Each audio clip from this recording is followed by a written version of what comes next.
අදත් ඔයාලා හැමෝම ආයිබෝන් කියලා පිළිගන්නවා URTS YouTube channel එකෙන් ගෙන අලුත් වීඩියෝ එකකට. ඉතින් මම අද අරන් ඇවිල්ලා තියෙන්නේ මම AliExpress එකකින් ගෙනාපු wireless lavalier microphone එකේ full review වීඩියෝ එක. එහෙනම් වීඩියෝ එක like එකක් දාලා channel එක subscribe කරන්න. අපි යමු වීඩියෝ එකට.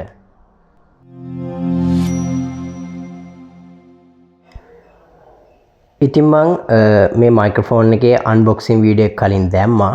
ඉතින් unboxing වීඩියෝ එක බැලුවේ නැති වුණොත් ඔයාලට බලා ගන්න පුළුවන් මෙන්න මේ ටික තමයි අපට unboxing එකේදී හම්බුනේ. receiver එක, microphone එක, ඒකේ charging cable එක, තව අමතර windshield එක සහ user manual එක තමයි අපට බලා ගන්න පුළුවන් උනේ.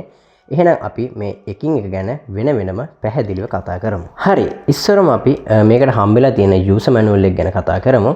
ඔයාලට බලා ගන්න පුළුවන් ගොඩක් ලොකු user manual එකක් තමයි හම්බෙලා තියෙන්නේ. ඒක ඇත්තටම ලොකු නෑ. මේ ලොකුවට පේන්නේ. මේක භාෂා ගණනාවකින් user manual එක තියෙන නිසා ඉතින් ඒකේ ඉංග්‍රීසි භාෂාව එක අපිට මෙන්න මෙතනින් බලා ගන්න පුළුවන්. ඉතින් මේකේ පැහැදිලිව මේක use කරන හැටි ගැන සියල්ල මේකේ කියලා දීලා තියෙනවා. හරි. ඊළඟට අපි මේකට හම්බෙලා තියෙන charging cable එක බලමු. charging cable එක හම්බෙලා තියෙන්නේ මෙන්න මේ වගේ ඔයාලට බලා ගන්න පුළුවන් type C charging cable එක තමයි හම්බෙලා තියෙන්නේ. ඊට පස්සේ මෙන්න මේ විදිහට ඔයාලට මේකේ receiver එක බලා ගන්න පුළුවන්. ඉතින් receiver එක කියන්නේ මේ කොටස තමයි ඔයාලා phone එකට connect කරන්න ඕනි. ඉතින් මෙන්න මෙතන type C port එකක් තමයි හම්බෙලා තියෙන්නේ. ඔයාලට මතක ඇති මම මේකේ order කරන වීඩියෝ එක දාද්දි අපි තෝරාවේ type C. ඒක තමයි මේ type C ඇවිල්ලා තියෙන්නේ. ඉතින් මේකේ උඩ සහ යට පැත්තේ එහෙම මොකුත් බලා ගන්න හම්බෙන්නේ නැහැ. මෙන්න මේ පැත්තේ ඔයාලට මෙතන පොඩි සිදුරක් වගේ බලා ගන්න පුළුවන් ඇති. ඒ තමයි මේකේ ඉන්ඩිකේටින් බල්බ් එක. පිටිපස්සේ අපිට මෙන්න මේ වගේ තව type C port එකක් බලා ගන්න පුළුවන්. මේ type C port එක මොකටද කියලා අපි පස්සේ කතා කරමු. ඊට පස්සේ අපි මේ microphone එක ගැන කතා කරමු. ඉතින් මේක තමයි මේකේ ප්‍රධාන කොටස. ඉතින් microphone එක ගත්තාම ඔයාලට බලා ගන්න පුළුවන් උඩින්ම මෙහෙම windshield එකක් බලා ගන්න පුළුවන්. ඉතින් අපිට මේ windshield එක ගලවලා අයින් කරලා ඉවරලා මෙන්න මේ කොටසත් ඕනක් කනෙක්ට් කරගන්න පුළුවන්. ඉතින් මම මේ කොටස දැන්ට මෙහෙම තියා ගන්නම්. ඊට පස්සේ මයික්‍රොෆෝන් එකේ මෙහෙම අපිට පොඩ්ඩක් බලා ගන්න පුළුවන්. ඉතින් මයික්‍රොෆෝන් එකේ මෙතන උඩ පැත්ත ගත්තාම මෙන්න මෙතන ඔයාලට චූටි සිදුරක් පේනවා ඇති. ඒ සිදුර තමයි මේ මයික්‍රොෆෝන් එකට එන ඉන්ඩිකේටර් එක. ඉතින් ඒකේ වෙන මොකුත් උඩ පැත්තේ අපිට බලා ගන්න හම්බෙන්නේ නැහැ. ඊට පස්සේ යට පැත්ත ගත්තට පස්සේ මෙතන පොඩි සර්ටිෆිකේෂන් ටිකක් සඳහන් කරලා තියෙනවා. ඊට අමතරව මෙන්න මෙතන මයික්‍රොෆෝන් එකට එන ක්ලිප් එක සඳහන් කරලා තියෙනවා. මෙන්න මේකෙන් තමයි අපි මේක අපේ ෂර්ට් එකේ හරි මොකේ හරි අඳවගන්නේ.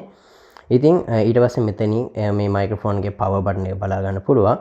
මයික්‍රොෆෝන් එකේ යට පැත්තෙත් මොකුත් බලා ගන්න හම්බෙන්නේ නැහැ. මයික්‍රොෆෝන් එක මෙන්න මේ සයිඩ් එකේ මෙන්න මේ මයික්‍රොෆෝන් එක charging කරන charging port එක තියෙනවා. ඒ කියන්නේ මේ මයික්‍රොෆෝන් එකේ built-in battery එකක් තියෙනවා. හරි. ඊළඟට අපි බලමු අපි කොහොමද මේක ෆෝන් එකට, ටැබ් එකකට හරි කම්පියුටර් එකකට කනෙක්ට් කරගන්නේ කියලා. ඉතින් අපි ඉස්සරම මේකෙදී මෙන්න මෙහෙම රිසීවර් එක ගන්න ඕනි. මේ රිසීවර් එක ගත්තාම මම ඔයාලට කලින් පෙන්නනවා මෙතන පෝට් එකක් තියෙනවා. ඉතින් මෙන්න මේ පෝට් එකේ තියෙන පොඩි වැඩකට ඒක තියෙන්නේ මෙහෙමයි.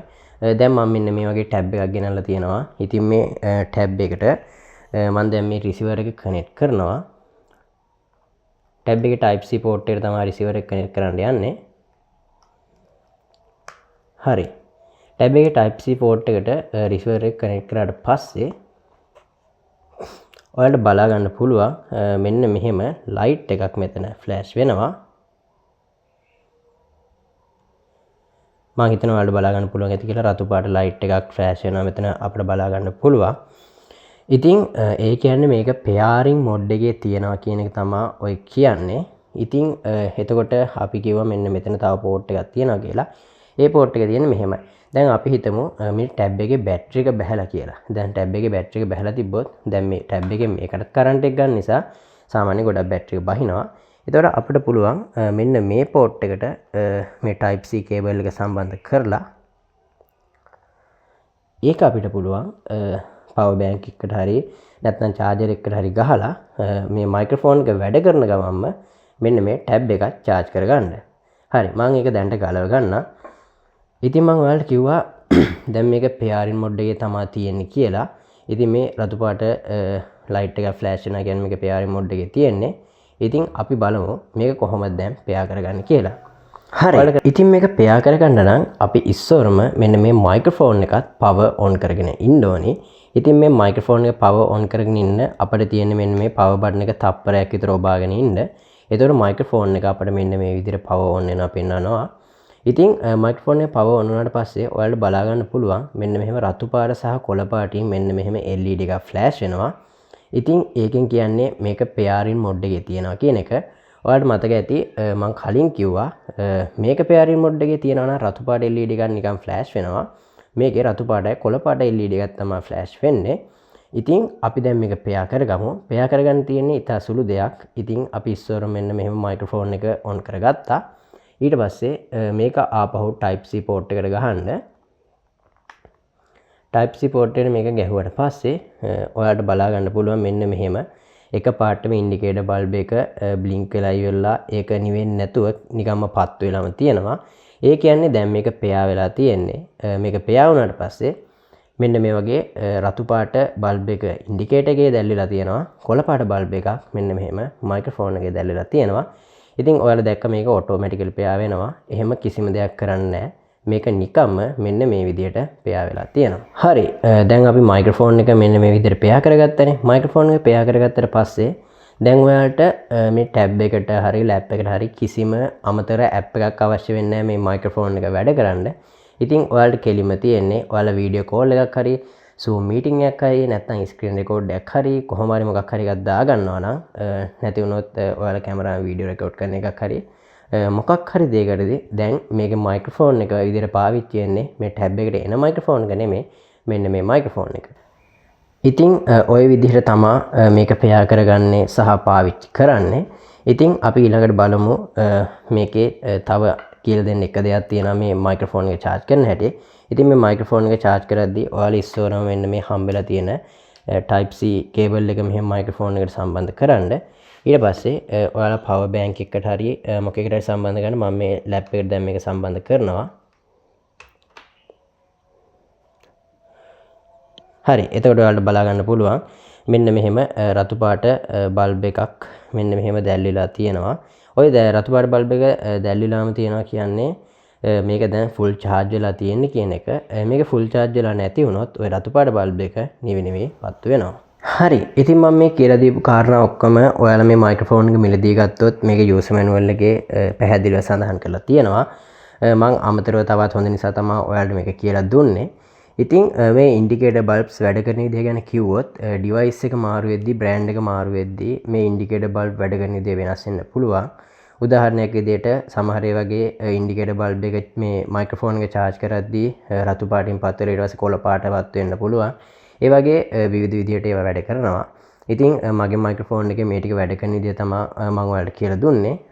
ඊළඟට අපි කතා කරමු මේ මයික්‍රොෆෝන් එක දැන් මේ මිල ගණන් යටතේ ගන්න සුදුසු මයික්‍රොෆෝන් එකක්ද මේක මේ මිල ගන්නට වටිනවද ඒ පිළිබඳව. හරි. ඉස්සර මම මේ මයික්‍රොෆෝන් එක ඔයාලට හඳුන්වලා දෙන වීඩියෝ එකේම පළවෙනි වීඩියෝ එකේම පළවෙනි කොටසේ ඔයාලට මම කියලා දුන්නා. දැන් සාමාන්‍යයෙන් මයික්‍රොෆෝන් එකක් අවශ්‍ය වෙන්නේ ඇයි? එතකොට ලංකාවේ මයික්‍රොෆෝන් යන මිල ගණන් සහ වයර්ලස් මයික්‍රොෆෝන් එකක් මේ ගානට ගන්න පුළුවන් කියන එක. ඉතින් එහෙම ගත්තාම ලංකාවේ සාමාන්‍යයෙන් වයර්ලස් මේ වගේ හොඳ මයික්‍රොෆෝන් එකක් විශේෂයෙන්ම ලාවලිය මොඩල් එකේ හොඳ එකක් සාමාන්‍යයෙන් රුපියල් 12000න් වගේ උඩ තමයි අපිට ගන්න පුළුවන්. වයිඩ් මයික්‍රොෆෝන් නම් සාමාන්‍යයෙන් ඊට වඩා අඩුවට ගන්න පුළුවන්. ඉතින් මේක ඒ එක්ක සංසන්දනය කරලා බලද්දී ඔයාලට පැහැදිලිව හිතා ගන්න පුළුවන් අපිට කිසිසේත්ම රුපියල් 12000ට විතර ගන්න පුළුවන් මයික්‍රොෆෝන් එක තියෙන ඔඩියෝ ක්වොලිටි එක මේ මයික්‍රොෆෝන් එකෙන් කිසිසේත්ම බලාපොරොත්තු වෙන්න බෑ. ඒ වුණාට මෙයාලා මේකේ කියලා තියෙනවා මේකේ noise cancelling technology එක තියෙනවා කියලා. ඒක මෙහෙමයි. දැන් සාමාන්‍යයෙන් අර වගේ හොඳ මයික්‍රොෆෝන් එක මේ වටේ පිටේ මොන noise එක තිබ්බත් ඒක නැති කරලා ඉවරලා අපේ කටහඬ විතරක් ඒ මයික්‍රොෆෝන් එකට හොඳට අඳුර ගන්න පුළුවන්. ඉතින් මේ මයික්‍රොෆෝන් එකෙත් මම පාවිච්චි කරලා බලපුවම මට තේරුණ දෙයක් තමයි මේක එක්තරා මට්ටමකට මේකේ noise එක අඩු කරනවා. ඒ කියන්නේ ලොකු noise එකක් එකපාරටම අඩු කරලා දෙන්නේ නැහැ.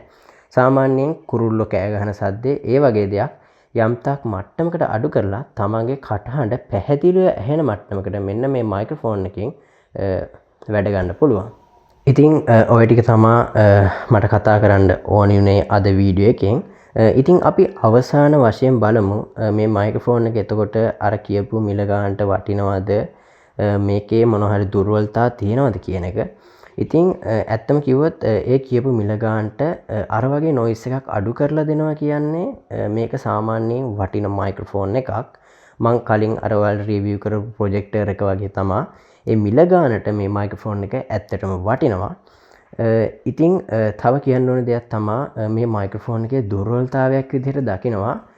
සමහර ඩිවයිසස් වලට ඔක්කොම ඩිවයිසස් වලට නෙමෙයි කලාතුරකින් සමහර ඩිවයිසස් වලට මේ මයික්‍රොෆෝන් එක සපෝට් කරාට මේක අර නොයිස් කැන්සලින් වගේ දේ වෙන්නේ නැහැ. ඒ කියන්නේ මේක පෙයාරින් වුණාට ඩිවයිස් එකේ මයික්‍රොෆෝන් එක තමයි වැඩ කරන්න ගන්නෙ. උදාහරණයක් විදිහට සමහර ලැප්ටොප් වලට එහෙම Type C port වලට කනෙක්ට් කරපුවාම මේක වෙනවා. හැබැයි සමහර ලැප්ටොප් වලට හොඳට වැඩ කරනවා. ඉතින් ඒක තමයි මේකේ තියෙන එකම එක දුර්වලතාවය. හරි. ඉතින් මම හිතනවා අද පොඩ්ඩක් වීඩියෝ එක දිග වෙන්න ඇති. මොකද මම මේක පොඩ්ඩක් සවිස්තරාත්මකව කියලා දුන්නා. ඉතින් අද වීඩියෝ එකෙන් මට ඔයාලත් එක්ක බෙදා ගන්න ඕනේ මෙන්න මේ තොරතුරු ටික තමයි. ඉතින් ඔයාලත් මේ මයික්‍රොෆෝන් ගත්තද ඒ වගේ ඔඩියෝ ක්වොලිටි එක කොහොමද හොඳ මයික්‍රොෆෝන් එක සංසන්දනය කරපුවාම කොයි වගේ දැනෙන්නේ කියලා පුළුවන් නම් පහලින් කමෙන්ට් සෙක්ෂන් එකේ දාන්න. ඒතකොට අනික් කට්ටියටත් ඒක ගොඩක් ප්‍රයෝජනවත් වෙයි. මම මේකේ ඩිස්ක්‍රිප්ෂන් එකේ මේකේ part 1 එකයි 2 එකයි දාලා තියන්න.